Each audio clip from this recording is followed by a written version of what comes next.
একজন মাঝবয়সী মেয়েকে একরকম অমানবিক কায়দায় বেঁধে ফেলা হয়। তার দুই পা শক্ত করে বাঁধা হয় আর দুই হাত পেছনে বিশেষ এক যন্ত্র দিয়ে টাইট করে বেঁধে রাখা হয়। এই সময় আওই নামে এক লোক তার সামনে রাখা একটি চাকা ঘোরাতে থাকে। চাকা ঘোরাতেই মেয়েটির হাতে জোরে টান পড়ে উপরের দিকে উঠে যায়। আওই যখন দেখে এতেও ঠিক মতো টান পড়ছে না, তখন সে একটা লাঠি গুঁজে চেপে ধরতে মেয়েটি কষ্টে ছটফট করতে থাকে, মুখে যন্ত্রণার আর্তনাদ। আওই কিন্তু এতে খুশি হয়ে যায়। সে চাচ্ছিল এমন কিছু যাতে জয়েন্ট ভাঙে কিন্তু বাইরে থেকে ক্ষত না থাকে। সবশেষে সেই মেয়েটিকে সে বানায় এক জ্যান্ত পুতুল, যাকে সে নাচাতে পারে নিজের ইচ্ছে মতো। মেয়েটি সেই ভয়ঙ্কর নাচ দেখেই আওই ভীষণ খুশি হয়, কিন্তু যাদের সে ভালো পুতুল মনে করতো না তাদের সে নৃশংসভাবে মেরে ফেলে। তাদের লাশ কাঠের বাক্সে ভরে রাস্তায় ফেলে দিত। এরকমই একটি লাশ পাওয়া গেলে পুলিশ তখনই ঘটনাস্থলে হাজির হয়। এটা ছিল খুনের তৃতীয় খুন, তবে এবারকার খুনটা ছিল আগের চেয়েও বেশি বিকৃত। যদিও মৃতদেহের গলায় কোনো দাগ ছিল না, কিন্তু তার হাতের তালুতে ছিল এক তির্যক ছিদ্র। একজন তীক্ষ্ণ চতুর পুলিশ লক্ষ্য করে শেষ দুইজন নিহতের পোশাক ছিল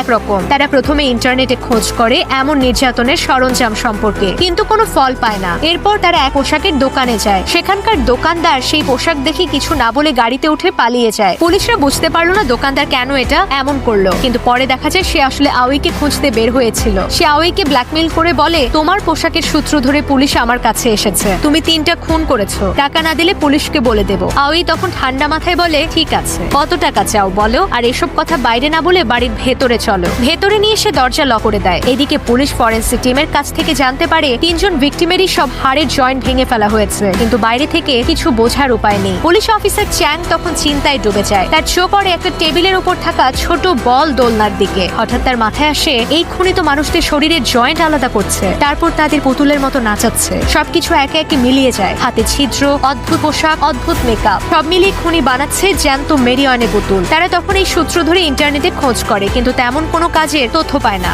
এমন সময় পুলিশ লাও একটি ফোন কল পায়। একজন বাবা ও ছেলে হঠাৎ নিখোঁজ হয়ে গেছে। তিনি কম্পিউটারে বাবা ছেলের সম্পর্ক খোঁজ করতে বেরিয়ে আসে এক চাঞ্চল্যকর তথ্য। অনেক বছর আগে এক পুতুল শিল্পী বাবা ও তার ছেলেকে ছিনতাইকারীরা আক্রমণ করে। ছেলেটি নিজ চোখে দেখে তার বাবাকে খুন হতে, আর সেই পুতুল শিল্পী বানাতেন যে পুতুল তাদের পোশাক ও সাজসজ্জা এখনকার ভিকটিমদের মতোই। সেই পুরনো ট্র্যাজেডি থেকে খুনি এখন খুন শুরু করেছে, আর এখন সে এক ভয়ঙ্কর নাটকের মঞ্চ প্রস্তুত করেছে।